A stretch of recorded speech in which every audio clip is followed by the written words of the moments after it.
This is how I manage money as a 25-year-old living in central London. Step 1, you have to know what all of your monthly payments are. Write this down on your notes and change it as time goes on. This is because you need to know what your minimum living costs are. Then multiply this number by 6. So if it's 2,000, then that means 12 grand.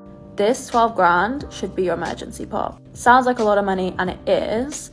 And if you can't get to the 6th month, then you need a minimum of 3 months, but I would always recommend 6. It's just the safest bet. This emergency pot should be kept in a high interest but easily accessible savings account. So not one that you can only access after a certain amount of time. Like, don't get anything like that. Please do check Money Saving Expert, because they will have all the up-to-date interest rates, because this then means that your money is still going to lose money like over time. It's not going to match inflation, no way, but it's still going to be like 1.5, 1.75, which is a hell of a lot better than the big banks. I think Santander is like 0.01%. So once you've done this, then you can do everything else that I'm about to say.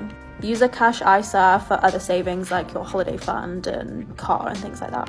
Also, have a separate bank account and card, because there's a high chance that you're going to lose your bank card at some point, and you cannot be waiting 10 days for a new one to arrive at your door. This has happened to me twice, and I've always had a backup bank account and card. Obviously, do not keep them in the same purse. Keep your backup one at home.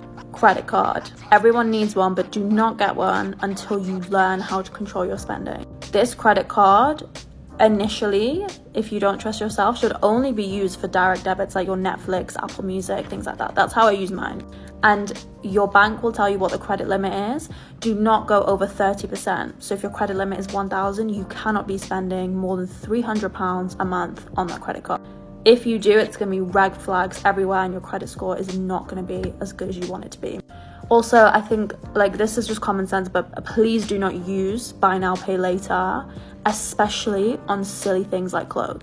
If you cannot afford your £300 ASOS shop, don't fucking buy it in the first place. Invest monthly into an index fund like the S&P 500. You can do this on a platform that has the lowest fees. So I use Vanguard, but I'm not sure if they still have the lowest fees as well. Please check Money Saving Expert. They're much better than me. Set up a monthly direct debit to a charity. I have 2 charities I donate to. I'm running out of time, but the last one is to save around 20% of your monthly income. If you can't, get more income, get a side hustle, get a better paying job. No excuses, please.